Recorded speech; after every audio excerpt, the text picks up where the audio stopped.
The fog draped the Sussex countryside like a velvet curtain as masked guests arrived at Harrington Manor for Lord Archibald Harrington's annual masquerade ball. It was 1932, and the eccentric art collector's soirees were legendary, his halls aglow with chandelier light and clinking crystal. Laughter swirled through the grand ballroom, but at midnight, a scream shattered the revelry. In the locked study, Lord Harrington lay dead, a grotesque painted mask strapped over his face, eyes frozen in horror, a vial of poison in his hand. Suicide or murder? Hercule Poirot, the diminutive Belgian detective among the guests, sensed a sinister puzzle unfolding. Chapter 1. The Invitation to Deception. In his immaculate London flat, Hercule Poirot adjusted his perfectly waxed mustache before a gilded mirror, his sharp gray eyes reflecting a mind already at work. The invitation to Lord Archibald Harrington's masquerade ball at Harrington Manor lay on the mahogany table, its embossed crest gleaming under the lamplight. The date was October 15, 1932, and the air carried the crisp bite of autumn. Poirot turned to his friend, Captain Arthur Hastings, who lounged in an armchair, skimming the Times with a bemused expression. "Hastings, mon ami," Poirot said, his voice precise as a metronome, "this invitation intrigues me. Lord Harrington, a collector of rare artifacts, masks in particular, from ancient rituals across the continent, requests my presence at his annual masquerade. Why, I ask, does a man of his wealth and eccentricity invite a detective unless he anticipates le problème?" Hastings folded the newspaper, chuckling. "Perhaps he fears a jewel thief among his high society guests, Poirot. Or maybe it's simply to add a dash of mystery to the evening. You do have a reputation for flair." Poirot's lips twitched into a faint smile. "Flair, yes, but my little gray cells, they sense more. Harrington's collection includes pieces of questionable provenance, stolen relics, forged antiquities, cast prisms across the marble floor, and the air carried the scent of roses and champagne. At the center stood Lord Archibald Harrington, a tall, imposing figure in a gilded mask depicting a tragic muse, its mournful expression at odds with his jovial demeanor. He raised a glass to his guests, his voice booming. "Welcome, friends, to a night of mystery and revelry. Let the masks conceal your secrets, but let your hearts be free." Poirot's gaze darted across the room, cataloguing the key players. Lady Evelyn Harrington, the host's elegant wife, wore a swan-feathered mask that framed her delicate features. Her laughter rang out, but her eyes flickered with unease, darting toward her husband. Victor Lang, Harrington's brusque business partner in the art trade, sported a lion's mask, his scarred cheek visible beneath it. He stood apart, nursing a whiskey, his posture rigid. Eleanor Voss, a fiery artist known for her avant-garde paintings, wore a mask of her own creation, a swirling mosaic of blues and golds. She moved with restless energy, her hands stained with traces of paint. James, the butler, glided silently through the crowd, his plain black mask accentuating his stoic demeanor.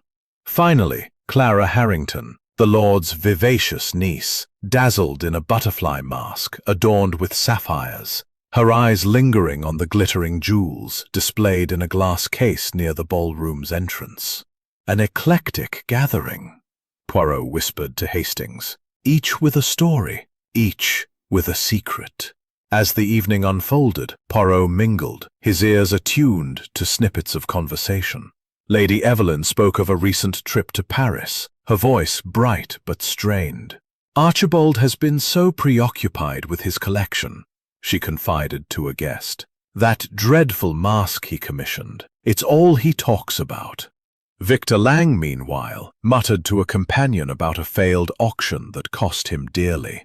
Harrington's greed will ruin us both, he growled, unaware of Poirot's proximity. Eleanor Voss, when approached, waxed poetic about her art, but bristled when asked about her latest commission for Harrington. He wanted something unique, she said, trailing behind. "What's got you so curious, Poirot?" Hastings asked. "It's just a spat, surely." "No, Hastings. A spat does not leave a man's eyes so haunted. Something is amiss." They lingered near the study door, which Harrington had locked behind him. The music swelled, masking softer sounds, but Poirot's senses were alert. He noted the heavy oak door, the single window high above the ground, and the faint scent of cigar smoke lingering in the air. The ballroom's revelry continued, oblivious to the undercurrents of tension. At 5 minutes to midnight, a scream tore through the manor, high and piercing. Guests froze, glasses clattering to the floor. Poirot, moving with surprising agility, reached the study door, where Lady Evelyn stood trembling, her mask discarded. "Archibald!" she cried. He's in there!" James, the butler, appeared with a key, but the door was already locked from within. With effort, he forced it open, revealing a scene that would haunt the guests for years to come. Lord Harrington lay slumped over his desk, a grotesque painted mask, a snarling demon with vivid red and black oils strapped tightly over his face. His eyes stared blankly, and a small glass vial rolled from his limp fingers, glinting in the lamplight. Poirot knelt beside the body, his gloved hands careful not to disturb the scene. "Mon Dieu," he murmured, "this is no ordinary death." The room smelled faintly of almonds. Cyanide, he deduced. The window was latched, the key in Harrington's pocket. A puzzle indeed, and one that demanded the full attention of Hercule Poirot's little gray cells. As the guests crowded at the door, whispering in horror, Poirot stood, his gaze sweeping the room. A crumpled note lay half hidden under the desk. "The mask hides the truth." Whose truth, he wondered, and what deadly secret had it concealed? The Masked Corpse. The scream that shattered the masquerade ball's gaiety lingered in the air like a discordant note, drawing every eye to the locked study door. Be opened. James fumbled briefly, then turned the key with a heavy click. The door resisted, as if guarding its secrets, but with a collective push from Hastings and a burly guest, it swung inward, revealing a scene that would haunt the manor's halls for years to come. Lord Archibald Harrington lay slumped over his mahogany desk, his head resting on a blotter stained with ink and brandy. Over his face was strapped a grotesque painted mask, a snarling demon rendered in vivid reds and blacks, its eyes hollow, yet menacing, as if mocking the stillness of death. A crystal decanter stood half-empty beside him, a matching glass tipped over, its contents pooling on the rug. In his limp right hand, a small glass vial glinted under the lamplight, its cork missing. The air carried a faint, bitter scent, like almonds crushed underfoot. "Mon Dieu," Poirot murmured, kneeling beside the body, his gloved hands hovering but not touching. "Do not disturb anything, mes amis. This is no accident." His sharp gray eyes scanned the scene, cataloging every detail. The latched window high on the wall, the heavy curtains undisturbed, the key now resting in Harrington's pocket. The room was a fortress, sealed from within. Yet the theatricality of the mask suggested a performance, a murder staged to deceive. Hastings, his face pale beneath his harlequin mask, ventured, "Suicide, Poirot? The locked door? The vial? Perhaps he took his own life." Poirot's mustache twitched with disdain.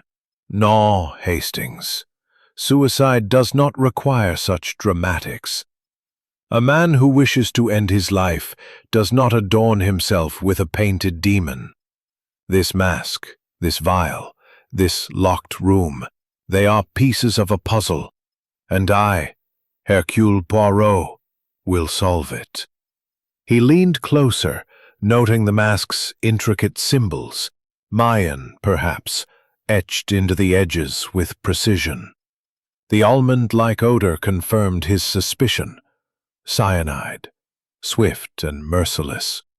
The local constable, a portly man named Perkins, arrived within the hour, his boots clomping on the manor's polished floor. Hurried hand were the words, "The mask hides the truth." A clue or a taunt? He tucked it into his pocket, his mind racing. "Lady Evelyn," Poirot called, beckoning the widow forward. She approached, her silk gown rustling, her eyes red but dry. "When did you last see your husband alive, madame?" "Just before 11, she replied, her voice fragile, yet controlled. "He was agitated. We spoke briefly in the corridor. He mentioned a betrayal, someone he no longer trusted." She dabbed her eyes with a lace handkerchief, but Poirot noted her fingers' steady grip. Grief or performance? "And this argument," Poirot pressed, "with whom was it?" "I couldn't see," she said quickly. "The mask, it hid their face."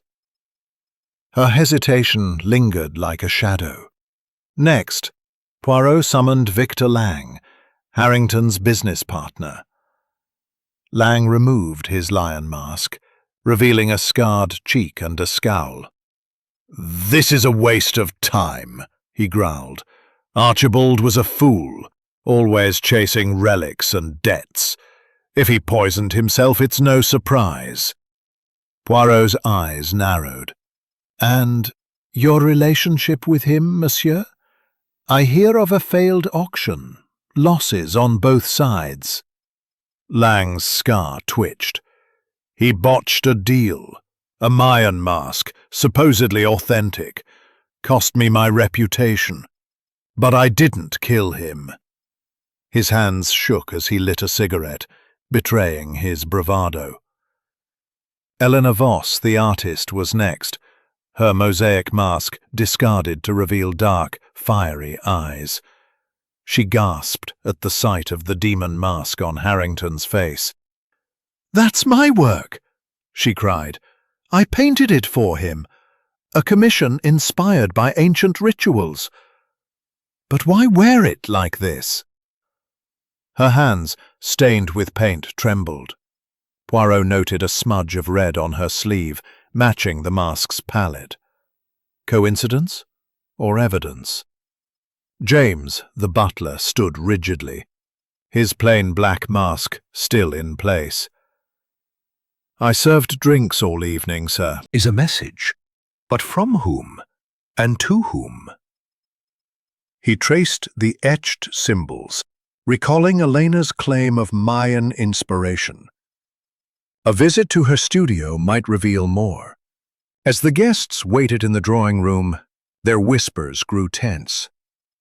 Poirot found a second clue, a broken cufflink near the study door, engraved with VL, Victor Lang's initials. Had he been careless, or was it planted? The note's cryptic message echoed in Poirot's mind. The mask hides the truth. Whose truth? Harrington's or the killer's? The constable, eager to close the case, pressed for a suicide verdict, but Poirot shook his head. "Non, monsieur. The locked room is a lie, the mask a deception. Someone in this manner planned this murder with care, and they are watching us now." As dawn's first light crept through the curtains, a new discovery stopped Poirot cold. A faint smudge of blue paint, barely visible, marked the decanter's base, identical to the hues in Elena's palette. Had the artist's hands touched more than canvas? Before Poirot could pursue the lead, a servant burst in, breathless. "Sir, the chemistry set in the library. It's missing a vial of cyanide." The room seemed to close in, the air thick with suspicion. Poirot's gray cells hummed, the puzzle deepening. Who had access to the poison, and how had they breached the locked study? As he turned to question James again, a distant crash echoed from the ballroom, followed by a muffled cry. The killer, it seemed, was not yet done. Chapter 3. Shadows of the Past. Dawn broke over Harrington Manor, its pale light filtering through the mullioned windows, casting long spectral shadows across the polished floors.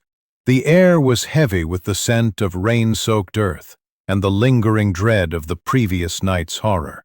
Hercule Poirot, sleepless but alert, paced the study where Lord Archibald Harrington had met his end, his polished shoes clicking softly on the Persian rug. Captain Arthur Hastings, bleary-eyed but loyal, stood by the fireplace, warming his hands against the morning chill. The grotesque demon mask, still strapped to the late lord's face, seemed to old as time. And Victor Lang, his business partner? Their partnership soured over a failed auction. A Mayan mask exposed as a forgery. Debts mounted, reputations crumbled. He paused, examining the crystal decanter on the desk, its brandy faintly clouded. The poison was in this, Hastings. Cyanide. Swift and silent. But who poured it?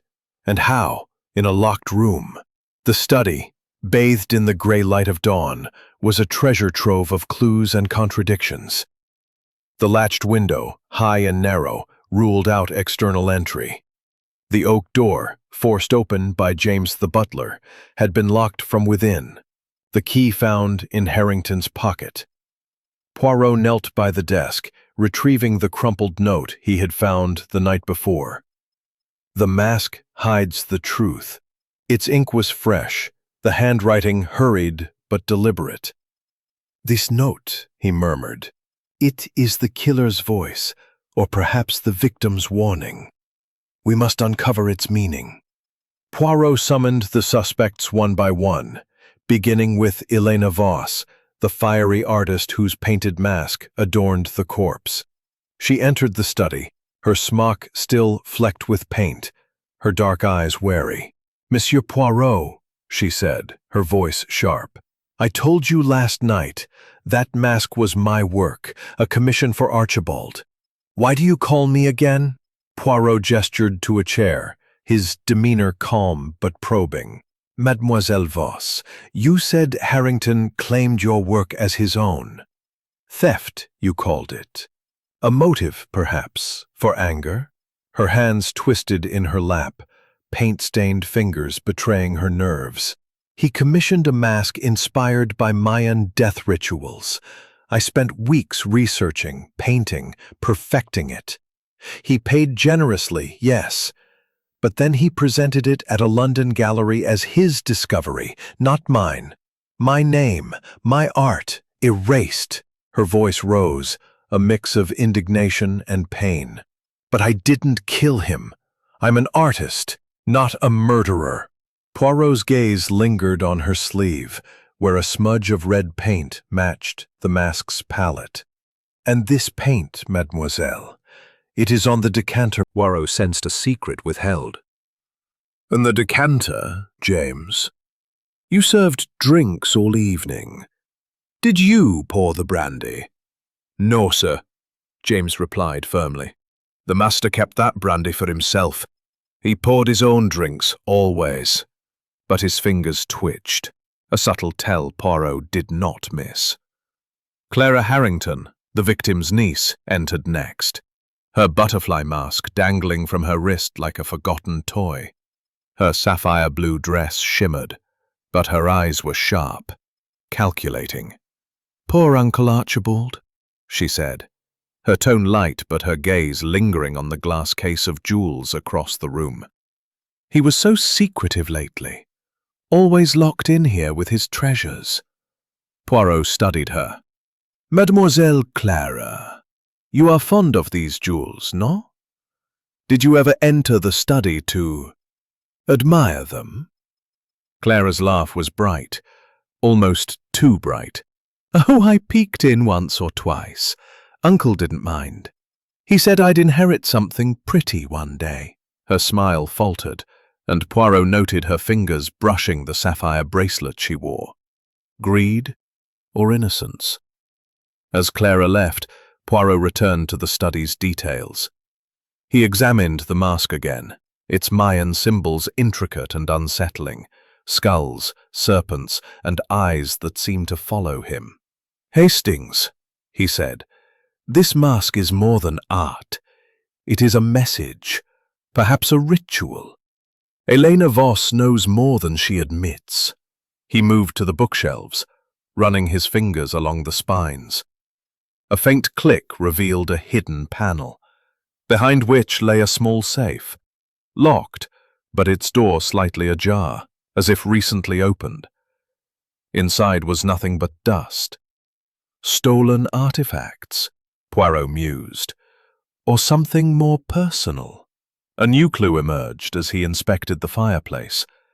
Fragments of a burned letter, charred but legible in parts. The words forgery and EV stood out, scrawled in a hand not unlike the notes. Evelyn or Elena. Poirot tucked the fragments into his pocket, his mind racing. The past casts long shadows, Hastings. Harrington's secrets are the key with VL engraved. Poirot examined it, its silver glinting in the dim light. Victor Lang's? A careless mistake or a deliberate plant? Poirot summoned Lang, who entered with a scowl, his lion mask discarded. "That cufflink's mine," he admitted gruffly. "Lost it weeks ago. Someone's trying to frame me." "And your quarrel with Harrington?" Poirot asked. "A debt unpaid? A ruined auction?" Lang's scar twitched. "He cheated me. Sold a fake mask. Blamed me when it was exposed. I lost everything." His fists clenched, but his eyes darted nervously. Poirot dismissed him, then turned to Hastings. "This cufflink, it is too convenient. A red herring, perhaps, to distract from the true killer." He paced, his mind piecing together the fragments, the paint smudge, the burned letter, the empty safe. The study was locked, yet the poison was delivered. How? And why the mask? As rain began to patter against the windows, a new question emerged. Who had access to the study key? James claimed it was the only one, but Poirot's instincts whispered otherwise. He examined the door again, noting faint scratches near the lock, fresh, as if tampered with. "Someone entered this room, Hastings," he said. "Someone clever, someone bold." Before he could pursue the thought, a servant burst in, breathless. "Monsieur Poirot, in the library, a book on Mayan rituals, open to a page about poison offerings, and there's a smudge of blue paint on it, like on the decanter." Poirot's eyes gleamed. "The shadows of the past are lifting, Hastings, but the killer is watching, and they grow desperate." As he moved to investigate, a sharp crack echoed from the manor's upper floors, a gunshot, or something worse. The puzzle tightened, and danger loomed closer. Chapter 4. The Artist's Secret. The rain had thickened into a steady drumbeat against the windows of Harrington Manor, cloaking the Sussex countryside in a grey veil as the morning of October the 16th, 1932 unfolded. Inside, the air was heavy with suspicion. The describing ancient rituals where poisons were offered to appease vengeful spirits. The mask on Lord Harrington's face. It is more than decoration. It is a symbol, perhaps, of retribution. Hastings frowned, rubbing his temples. But Poirot, surely an artist wouldn't kill over a stolen painting. And the locked room, how could she have done it?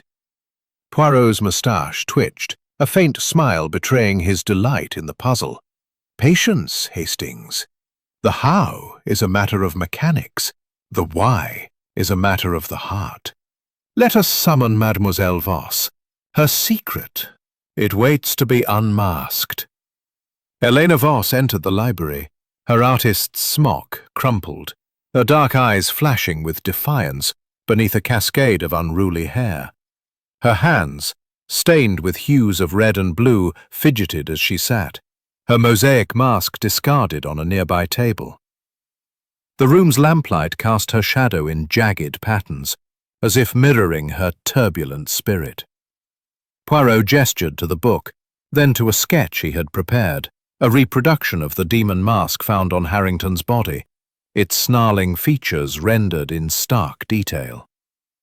Mademoiselle Voss, he began, his tone gentle yet piercing. This mask, you say it was a commission for Lord Harrington, inspired by Mayan death rituals, no? Yet you claim he stole your work, presented it as his own. Tell me, what did he ask of you when you painted it? Elena's fingers tightened around the armrest, her knuckles whitening. He wanted something unique, something to shock his guests. I studied Mayan artifacts, books like this one. She glanced at the open tome, her expression faltering. I spent weeks perfecting it, etching symbols of death and vengeance. He paid me well, but then, at a London gallery, he claimed the mask as his discovery. My name was erased, my art stolen. Her voice trembled, a mix of fury and betrayal. He made a fortune while I was left with nothing. Poirot leaned forward, his eyes locking onto hers. And this note, mademoiselle. He produced the crumpled paper from his pocket, its words stark. The mask hides the truth. Is no accident. But is she the killer, or a pawn in another's game? He turned his attention to Clara Harrington, summoning the vivacious niece to the library. Clara entered with a practiced smile, her sapphire blue dress catching the lamplight, her butterfly mask dangling from her wrist. Monsieur Poirot, she said, her tone light. This is all so dreadful. Poor Uncle Archibald. Have you found the monster who did this? Poirot studied her, noting the calculated innocence in her eyes. Mademoiselle Clara, you admitted to entering the study to admire the jewels. When was this? And what did you see? Clara's smile wavered, but she recovered quickly. Oh, a few days ago. Uncle was in there sorting his artifacts. I love those jewels, the sapphires, the emeralds. He promised I'd inherit something splendid. Her fingers brushed the sapphire bracelet on her wrist, a gesture Poirot found telling. I didn't touch anything, I swear. I just looked. And last night, Poirot pressed. You were near the study before the scream. Did you see anyone else? Clara hesitated, her eyes flickering. I passed by, yes. I heard voices, Uncle arguing, I think. But the masks, you know, they make it hard to tell who was who. Her laugh was nervous, and Poirot sensed a half-truth. As Clara left, Poirot returned to the study, his mind churning. The broken cufflink engraved with V.L., Victor Lang's, lay on a side table, its silver glinting accusingly. Was it a careless drop, or a deliberate plant to implicate the embittered business partner? The burned letter fragments, with their mention of forgery and E.V., pointed to either Evelyn or Elena, but the handwriting needed comparison. And the empty safe. Had Harrington's treasures been stolen or hidden? Poirot examined the study door again, its scratches near the lock suggesting tampering. Hastings, he said, The locked room is a lie. Someone had access, perhaps a second key, or a clever trick. The poison required opportunity, but the mask required intent, a message of vengeance. He moved to the glass case of artifacts. Promise broken. I didn't catch the other voice. It was low, masked. His hesitation suggested loyalty, perhaps to someone in the household. Poirot dismissed him, then turned to Hastings. The butler knows more than he says, Hastings. He protects someone, Clara perhaps, or Lady Evelyn. But why? A new clue emerged as Poirot re-examined the decanter. A faint residue, not just brandy, clung to its base. Cyanide, yes, but mixed with a trace of sugar syrup, as if to mask the taste. Only someone familiar with Harrington's habits would know he sweetened his brandy. This pointed to someone close, Evelyn, James, or even Clara. Poirot's thoughts were interrupted by a servant's breathless arrival. Monsieur Poirot, in Mademoiselle Voss's studio, a cloak, dark and hooded, hidden behind a canvas. It matches the one seen near the study last night. Poirot's eyes gleamed. The artist's secret deepens, Hastings. This cloak, it may be the key to the locked room.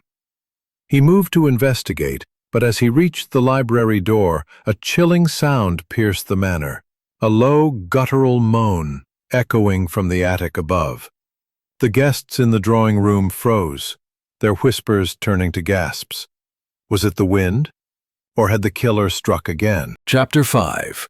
The Business of Betrayal. The rain had settled into a relentless rhythm, hammering the slate roof of Harrington Manor as the morning of October 16, 1932 wore on. The manor's grandeur, so resplendent during the previous night's masquerade, now felt oppressive, its corridors heavy with the weight of secrets and suspicion. Hercule Poirot stood in the drawing room, his immaculate suit a stark contrast to the disheveled guests huddled around him, their masks discarded like shed skins. The moan from the attic, heard moments ago, lingered in their minds, a chilling reminder that the killer might still lurk within these walls. Captain Arthur Hastings, ever loyal, stood by a window, peering into the fog as if it might reveal the truth. "Hastings, mon ami," Poirot said, his voice cutting through the tense silence.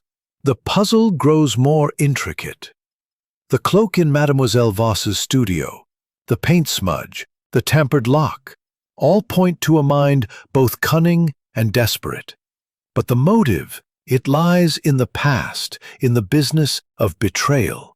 He held up the broken cufflink engraved with VL, its silver glinting in the lamplight.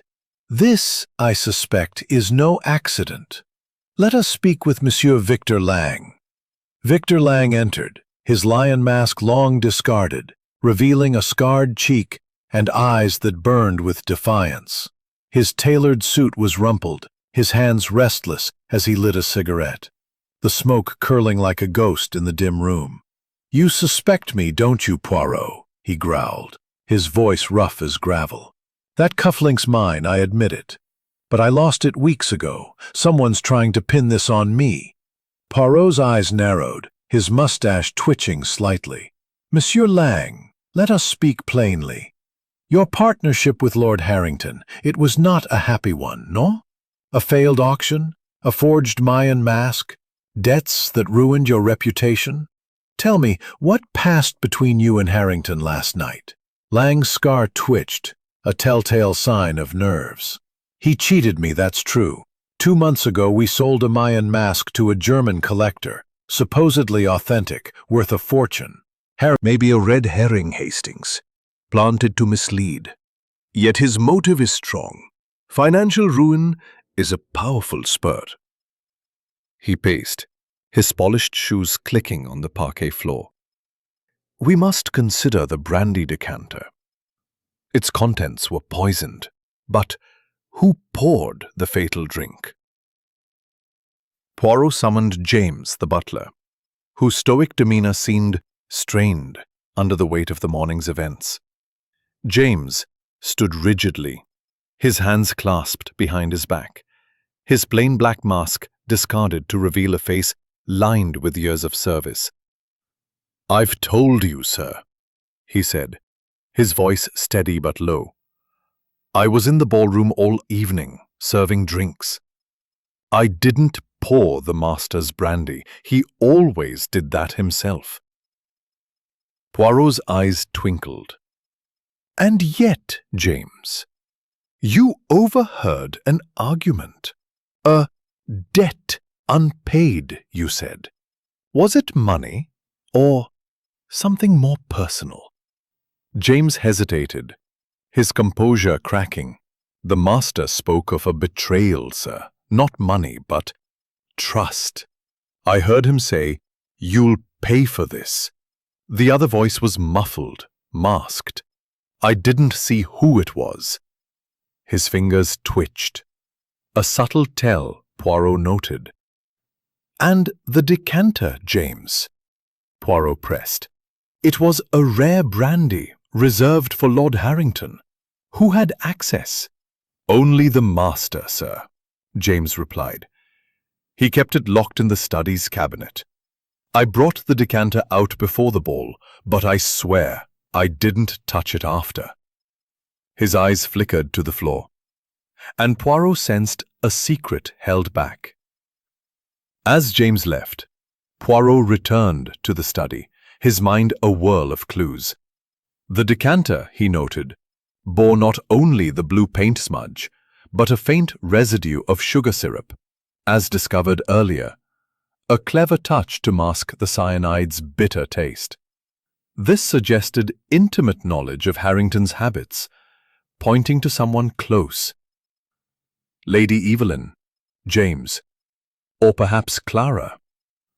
The tampered lock scratches, the empty safe, and the burned letter fragments mentioning forgery and EV swirled know of his debts. Clara's laugh was light, almost too light. Uncle was generous, but secretive. He promised me a share of the estate, but he never mentioned debts. Why? Is that important? Her fingers brushed the bracelet, a gesture Poirot found telling. "And last night," he pressed, "you were near the study. Did you see anyone unusual?" Clara hesitated, her eyes flickering. I saw a cloaked figure, briefly, near the corridor, but it was dark, and the masks, I couldn't tell who it was." Her voice wavered, and Poirot sensed a half-truth. As Clara departed, a servant approached, nervous. "Monsieur Poirot, I found something in the master's study, a hidden compartment in the desk. There's a letter half-burned with a wax seal broken." Poirot retrieved it, the fragments revealing more of the earlier burned letter. Forgery exposed. EV to blame. Payment demanded. The seal bore a crest unfamiliar to Poirot, but its presence suggested a deeper conspiracy. He turned to Hastings. "This letter, it speaks of blackmail, perhaps. EV? Evelyn or Elena? Or another we have not yet considered? The cloak, the paint, the cufflink, all are threads in a tapestry of deceit." He paced, his grey cells humming. "The killer planned this with care, Hastings, but they are not infallible. The sugar syrup, the tampered lock, they betray a hand too close to the victim." Poirot's thoughts were interrupted by a guest's testimony, delivered in a whisper to Constable Perkins. "I saw a cloaked figure near the study before midnight," the guest said, "a minor lord with a penchant for brandy. Moved like a shadow, it did, disappeared into the ballroom." The description matched the cloak found in Elena's studio, tightening the noose around the artist. Poirot summoned Elena again, confronting her in the library. "Mademoiselle Voss, a cloak was found in your studio matching one seen near the study. And this paint smudge, on the book, the decanter, your sleeve, you cannot deny your presence." Elena's eyes flashed. "I told you I was painting. Someone could have taken my—" Closing. his challenge, yet danger loomed closer still. Chapter 6. The Widow's Tears. The rain had woven a curtain of mist around Harrington Manor, its relentless patter a somber underscore to the mounting tension within. By midday on October 16, 1932, the once vibrant halls, alive with the previous night's masquerade, felt like a mausoleum, each shadow concealing a fragment of the truth. Hercule Poirot, his impeccable suit a beacon of order amidst the chaos, stood in the conservatory, surrounded by the heady scent of hothouse roses and the faint tang of damp earth. The discovery of a second missing vial from the library's chemistry set, accompanied by a chilling note, "The truth will stay hidden," had sent a ripple of fear through the guests. Captain Arthur Hastings, ever the steadfast companion, lingered nearby, his brow furrowed as he Poirot's meticulous movements. "Hastings, mon ami," Poirot said, his voice a precise instrument. "The killer grows bold. This new note, it is a taunt, a challenge to my little gray cells. But it also betrays their fear. The truth is closer than they wish." He held up the note, its handwriting a near match to the earlier one found in the study. "The mask hides the truth. We must speak with Lady Evelyn. Her tears, they may conceal more than grief." Lady Evelyn Harrington entered, her silk gown whispering against the tiled floor, her face pale but composed. Her swan-feathered mask, discarded after the fatal scream, lay forgotten in the ballroom, and now her eyes, red-rimmed yet guarded, met Poirot's with a mixture of defiance and sorrow. She clutched a lace handkerchief, its edges frayed from nervous twisting. "Monsieur Poirot," she said softly, her voice carrying the practiced grace of a lady. "This ordeal is unbearable. Have you found who took my husband from me?" Poirot gestured to a wicker chair, his demeanor gentle but probing. "Madame, your husband was troubled, you said.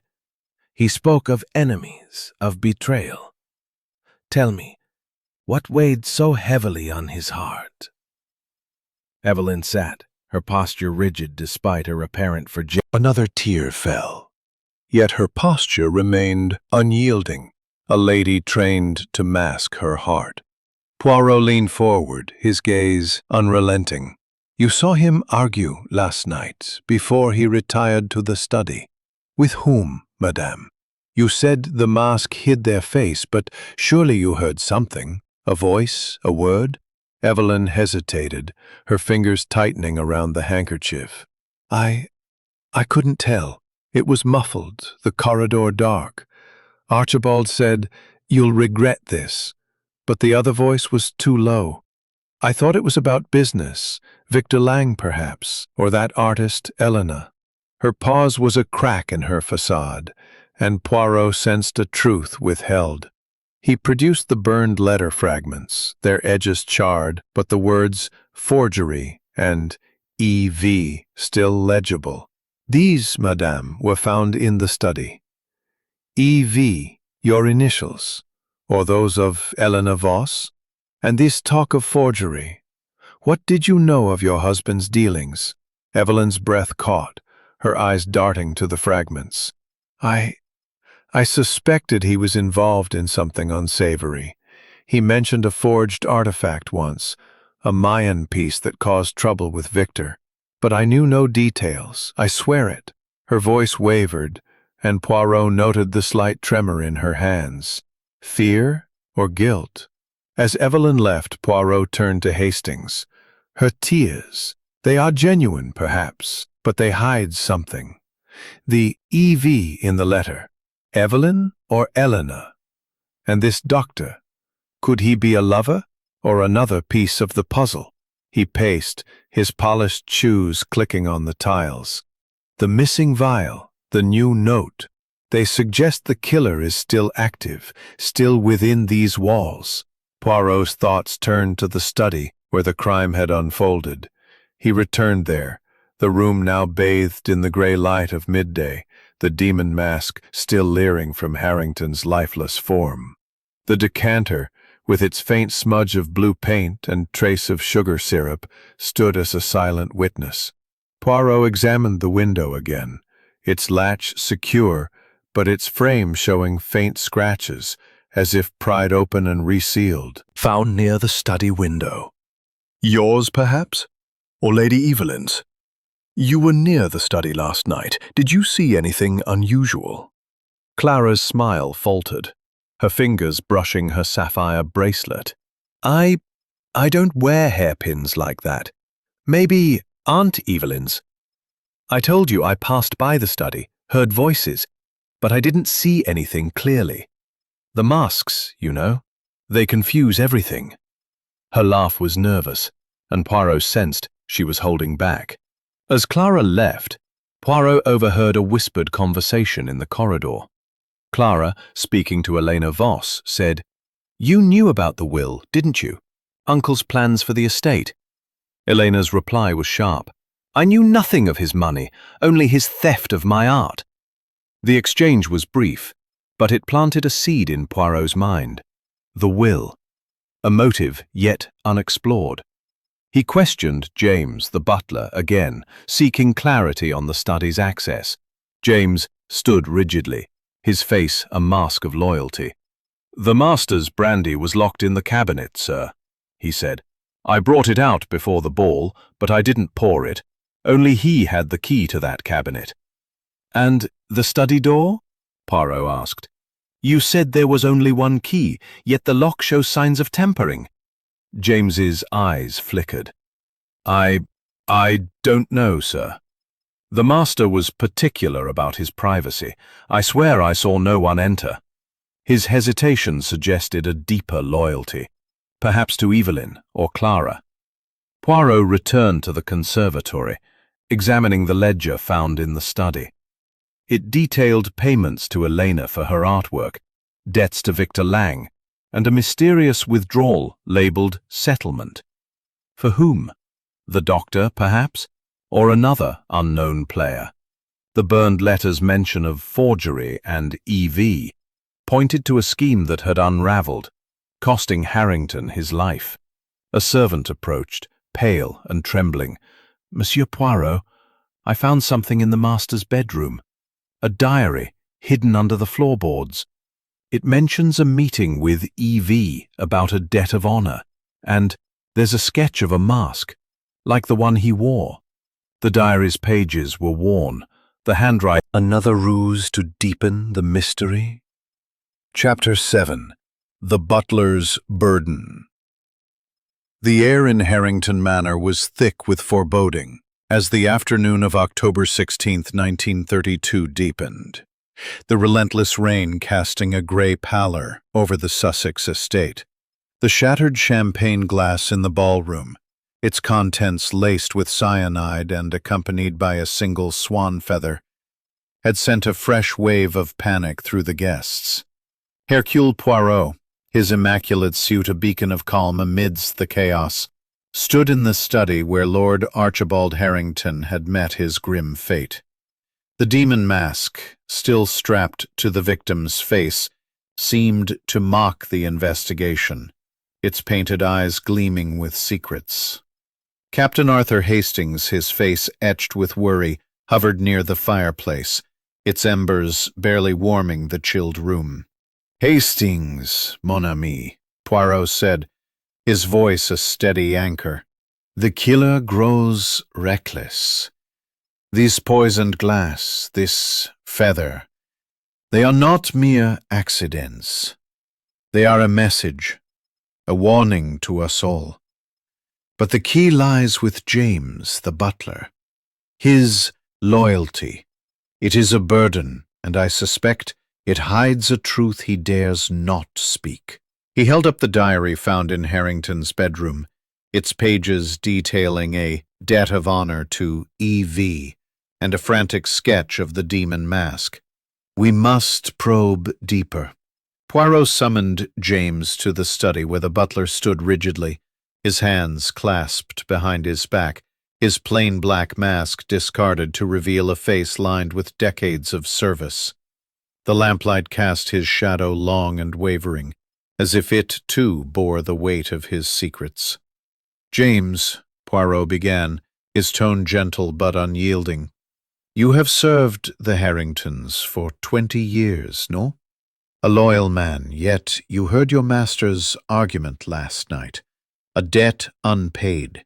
You said it was not money but something personal. Tell me, what did you hear? And why do you protect the one who spoke with him?" James's composure faltered, his eyes flickering to the floor. I've told you, sir. I heard the master speak of a betrayal, a debt unpaid." "And the study door, James?" Poirot pressed. "You said there was only one key, yet the lock shows signs of tampering. Did you see anyone near the study before the scream?" James shook his head, his eyes fixed on the rug. "No, sir. I was in the ballroom, serving drinks. I swear it." But his voice trembled, and Poirot noted a bead of sweat on his brow. Poirot dismissed him, turning to Hastings. "He knows more, Hastings. His loyalty is a shield, but it cracks under pressure. We must find what he protects." He returned to the study's details, his mind a whirl of clues. The decanter, with its blue paint smudge and sugar syrup residue, suggested a killer intimate with Harrington's habits.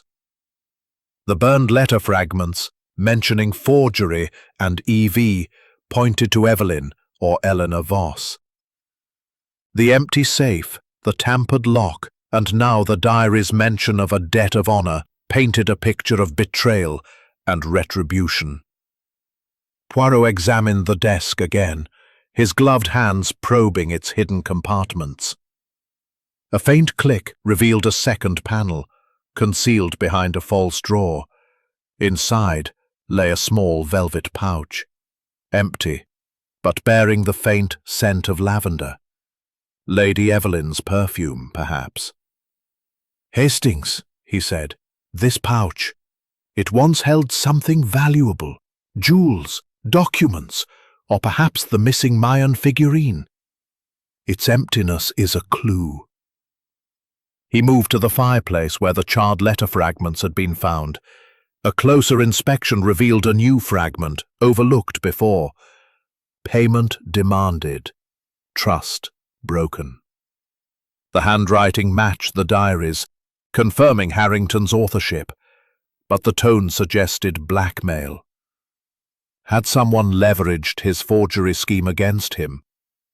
Poirot summoned Clara Harrington, hoping to unravel her connection to the study. She entered, her sapphire blue dress shimmering, her butterfly mask dangling from her wrist. "Monsieur Poirot," she said, her tone light but her eyes wary, "this is all so dreadful. Have you found who did this to Uncle?" Poirot held up the diary. Its sketch of the demon mask Poirot sensed a lie. As Clara left, Poirot returned to the study's cabinet, where the brandy had been stored. Its lock, like the doors, bore faint scratches, suggesting tampering. "The killer had access, Hastings," he said. "The sugar syrup in the poison, the tampered locks, these are not the work of an outsider. James, Evelyn, Clara, one of them holds the key." He questioned Lady Evelyn again, finding her in the conservatory, her composure fraying. "Madame," he said, holding up the velvet pouch, "this was found in the study. It smells of your lavender perfume. What did it contain?" Evelyn's eyes widened, her hands twisting her handkerchief. I don't know. Archibald kept many things hidden. Perhaps it held a gift or a relic." Her voice wavered, and Poirot noted a tremor in her fingers. "And the village doctor, Dr. Marsden," he asked, "your late-night visits, were they for love or something else?" Her face flushed with anger. "How dare you? They were for my health, nothing more." But her eyes betrayed a flicker of guilt, and Poirot filed it away. A servant's testimony added a new thread. James had been seen polishing the study's key late the previous evening, before the ball. Had he tampered with it, or was he ensuring its security? Poirot examined the key again, noting a faint residue of oil. Locksmith's oil, perhaps, used to ease a copied key. He turned to the diary, its pages revealing more of Harrington's fears. An entry dated a week prior read, "EV demands payment, threatens exposure. The mask will be my undoing." Was EV Evelyn seeking freedom from a failing marriage, or Elena avenging her stolen art? The sketch of the demon mask, crude and frantic, suggested a man haunted by his deeds. Poirot's thoughts were interrupted by a guest's report. A cloaked figure had been seen again, this time near the manor's stables, shortly before the attic moan. The description matched the cloak in Elena's studio, tightening the noose around the artist. But Poirot's instincts whispered of a larger scheme, one involving multiple hands. He summoned Elena, confronting her in the library. "Mademoiselle Voss," he said, holding up the diary's sketch, "this mask, your investigation." The manor's secrets were unraveling, but danger was closing in. Chapter 8. The Cloaked Figure. The rain-soaked afternoon of October 16th, 1932, cast Harrington Manor in a shroud of gloom. Its once opulent halls now heavy with the weight of murder and deceit. The discovery of a locked trunk in the stables, its edges seeping blood and marked by a chilling note, "The truth lies within," had sent a fresh wave of dread through the guests. Hercule Poirot, his immaculate suit a stark contrast to the manor's disarray, stood in the library, his sharp grey eyes scanning the shelves, as if they held the key to the unfolding mystery. Captain Arthur Hastings, his face pale with unease, lingered near a window, the fog outside mirroring the murkiness of the case. "Hastings, mon ami," Poirot said, his voice a beacon of clarity. "The killer plays a dangerous game. This trunk, this note, they are bold moves, meant to distract or to taunt. But they betray a mind under pressure, fearing the net of Hercule Poirot's little grey cells." He held up the latest note, its handwriting a near match to the earlier, "The mask hides the truth," found in the study. The cloaked figure, seen near the study and now the stables, is no phantom. Let us unravel its identity. Poirot's thoughts turned to the cloak found in Elena Voss's studio, its dark folds matching the description of the figure spotted before Lord Harrington's death. The blood-seeped trunk demanded immediate attention. But first, he needed to probe the suspects further. He summoned Elena to the library, where the lamplight cast her shadow in jagged patterns, mirroring her restless energy. Her artist's smock was flecked with paint, her dark eyes flashing with defiance as she faced Poirot. "Mademoiselle Voss," he began, his tone calm but piercing, "a cloak was found in your studio, hidden behind a canvas. It matches the one seen near the study last night and now near the stables, where a trunk bleeds with secrets. You deny involvement." Mayan rituals for the commission. Those symbols were part of the design he wanted. I didn't mean anything by them. Yet her fingers brushed a paint-stained letter in her pocket, a gesture Poirot noted with interest. He dismissed her, turning to Hastings. "She protests, Hastings, but her fear betrays her. The cloak, the paint, the sketch, these tie her to the crime. Yet I sense a larger web. Someone uses her tools to weave deception." He paced, his polished shoes clicking on the parquet floor. "We must examine the trunk, but first, let us speak with Victor Lang. His cufflink, his debts, they linger like shadows." Poirot summoned Lang, who entered with a scowl, his lion mask discarded to reveal a scarred cheek and eyes burning with resentment. He lit a cigarette, the smoke curling like a specter. "What now, Poirot?" he growled. "You've got my cufflink, my motive. But I didn't kill Harrington, and I wasn't near no stables." Poirot's eyes twinkled. "Monsieur Lang, you admitted to lending Harrington money to cover a forgery scandal, a Mayan mask exposed as a fake. You said he promised repayment, yet he laughed at your demands. Last night, you argued with him. And now this cloaked figure, could it be you, seeking vengeance?" Lang's scar twitched, his hands trembling. "I told you. I confronted him about the money. He owed me thousands, and that forgery ruined me.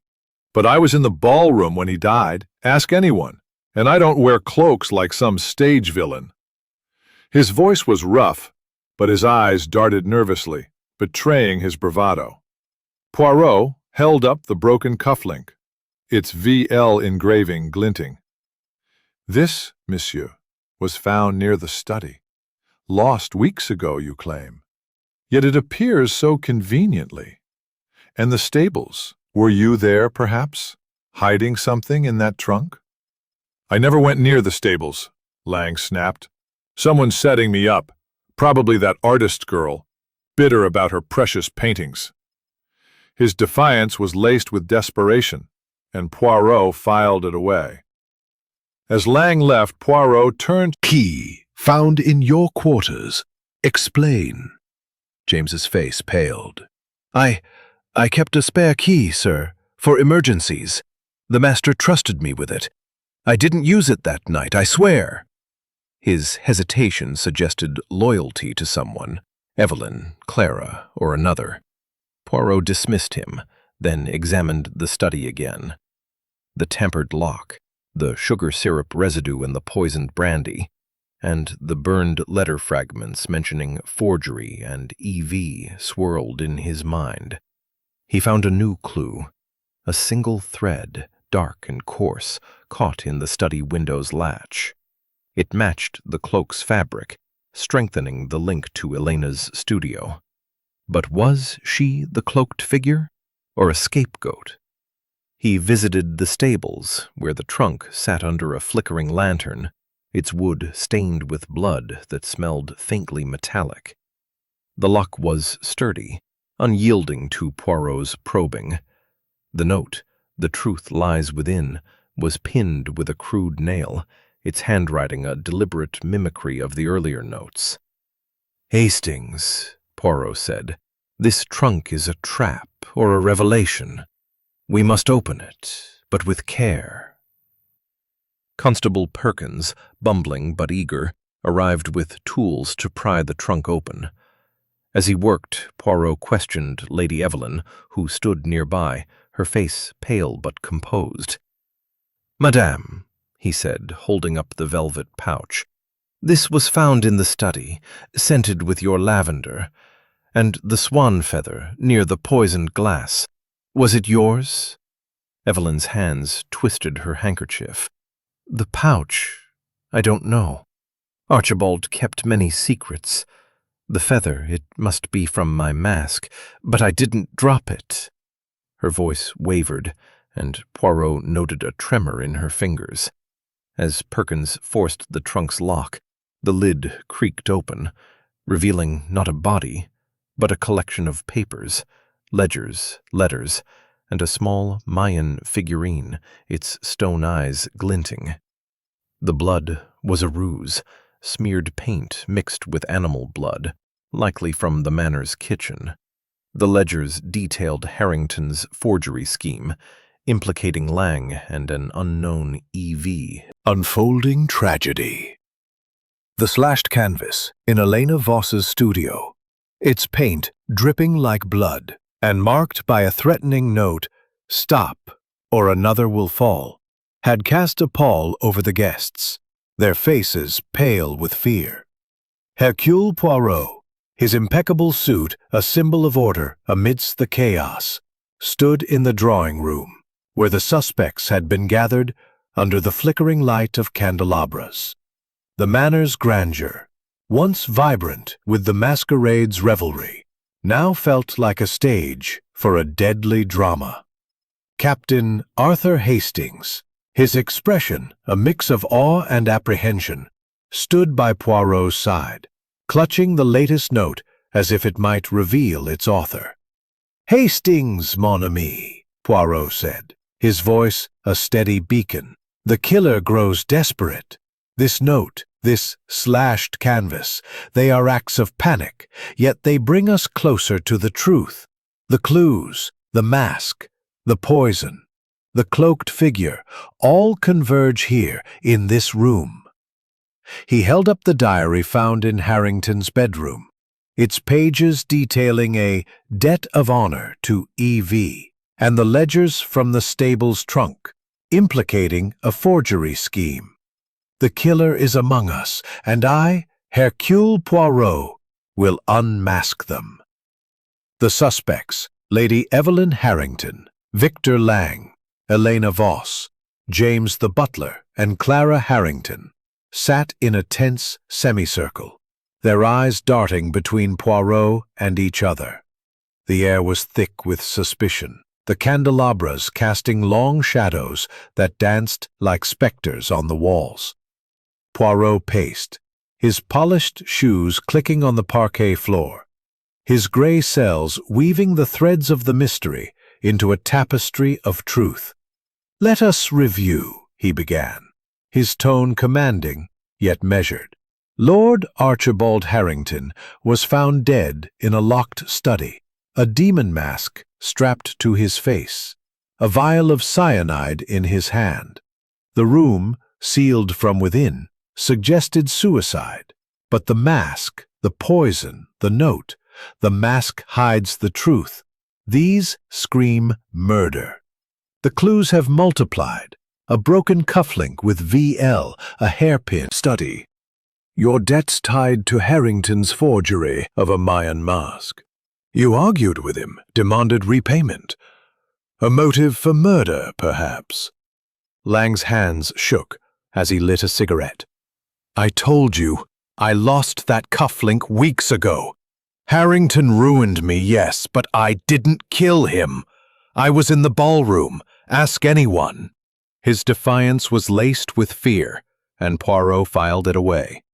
Next, he turned to Elena Voss, her paint-stained smock a stark contrast to the room's opulence.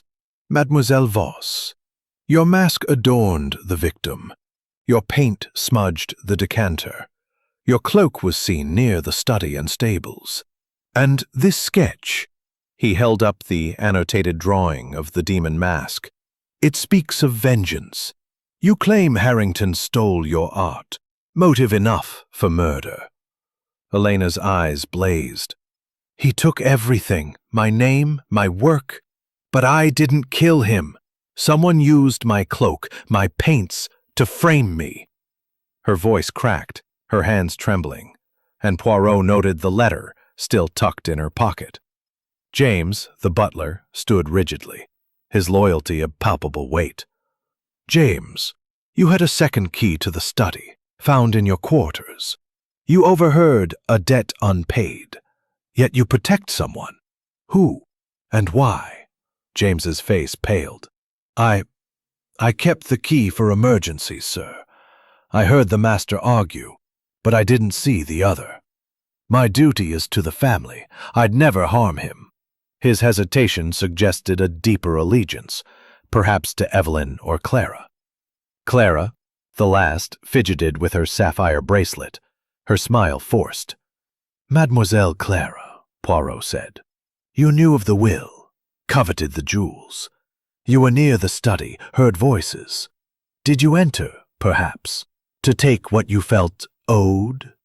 Clara's laugh was nervous. "I only looked at the jewels, Monsieur Poirot. I didn't kill Uncle. I loved him." Her eyes darted to Evelyn, a flicker of accusation. Poirot paused, letting the tension build, his voice rising for dramatic effect. "The truth, mes amis, lies in the details.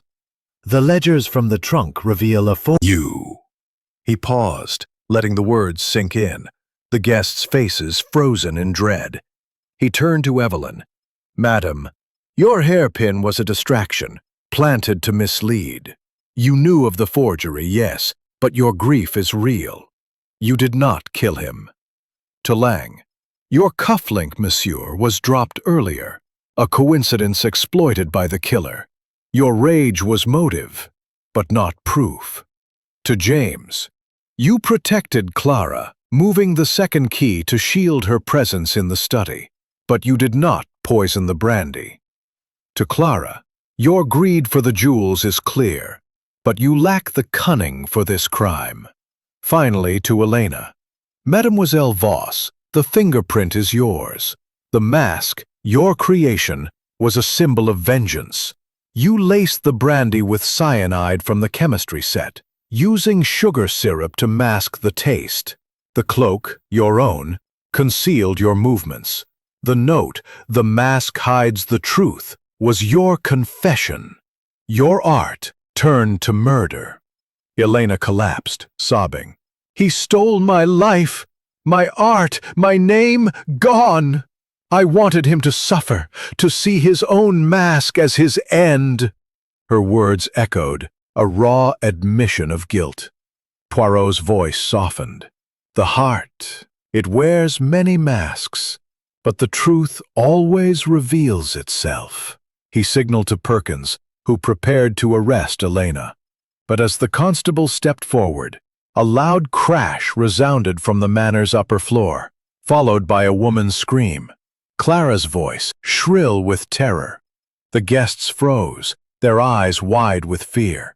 Had Elena an accomplice, or was another secret about to unravel? Chapter 10. The Final Revelation. The storm over Harrington Manor had reached a fever pitch by the evening of October 16, 1932, its thunder rolling like a drumbeat of fate, lightning illuminating the Gothic spires in stark relief.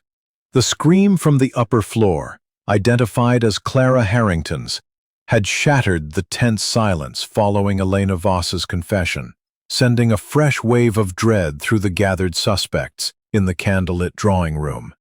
Hercule Poirot, his immaculate suit a beacon of order amidst the chaos, stood, shadows dancing like ghosts of the manor's secrets. Poirot paced, his polished shoes clicking on the parquet floor, his hands clasped behind his back as he prepared to lay bare the heart of the mystery. "Mes amis," he began, his tone commanding yet measured. "The death of Lord Harrington was no suicide. Despite the locked study, the cyanide vial, and the grotesque demon mask. It was a murder, meticulously planned, its clues designed to mislead. Let us reconstruct the crime, step by step, and unmask the true culprit." He held up the first note, found crumpled in the study. "The mask hides the truth." "This," he said, "was not a taunt, but a confession, a cry from the killer's heart. The clues have been many: a broken cufflink with VL, a hairpin, a cloaked figure, burned letter fragments, an empty safe, a diary, a poisoned glass, a blood-seeped trunk, a slashed canvas, and a fingerprint on the vial's cork. Each was a thread in a tapestry of deceit, but together they weave the truth." Poirot turned to Lady Evelyn, a lace handkerchief twisted in her hands, her face pale but composed. "Madame, you stand to inherit a fortune. Rumors of an affair with Dr. Marsden suggested a motive, and the hairpin found near the study window bore your design. Yet, your grief, it is genuine. The hairpin was planted, was it not, to cast suspicion?" Evelyn's eyes glistened with tears. "I loved Archibald, despite our distance. I knew of his schemes, yes, but I did not kill him. The hairpin, I lost it days ago." Her voice trembled, but her posture held, and Poirot nodded, satisfied. He faced Victor Lang, whose scarred cheek twitched under his scowl. "Monsieur Lang, your cufflink was found near the study. Your debts tied to Harrington's forgery of a Mayan mask. You argued with him, demanded repayment.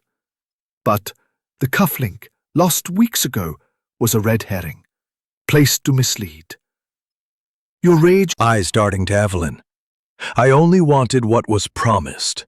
I didn't kill Uncle."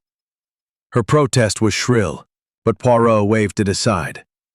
Finally, he faced Elena Voss, her paint-stained smock a stark contrast to the room's elegance, her dark eyes wide with fear. "Mademoiselle Voss, the evidence points to you. The demon mask, your creation, was a symbol of vengeance. The paint smudge on the decanter matched your palette. The cloak, found in your studio, was seen near the study and stables. The fingerprint on the vial's cork, yours. And the notes, written in your hand, proclaim your motive. Harrington stole your art, your name, your future." Elena collapsed into a chair, sobbing. "He ruined me. My paintings, my reputation, gone. I painted the mask to shame him, to show the world his theft. I laced the brandy with cyanide from the chemistry set, used sugar syrup to hide the taste. The cloak was mine, yes, to move unseen. The note was my truth. He hid behind his wealth, but I made him face his sins." Her confession echoed, raw and unfiltered. A cry of betrayal turned to murder. Poirot's voice softened, his eyes compassionate yet firm. "The heart, mademoiselle. It wears many masks. But the truth cannot hide forever. You planned this crime with care. The tampered lock, the sugar syrup, the staged, locked room. But your desperation betrayed you. The slashed canvas, the second note, the trunk's false blood, all to stall my investigation." He signaled to Constable Perkins, who stepped forward to restrain Elena. "Take her, monsieur. The law will judge her now." Elena's sobs filled the room as she was led away, cursing Harrington's name, her defiance crumbling into despair. Poirot turned to the remaining suspects, addressing the scream that had interrupted the revelation. The scream. It came from Mademoiselle Clara. Let us investigate. He led the group to the upper floor, where Clara stood trembling in a corridor, pointing to a shattered mirror.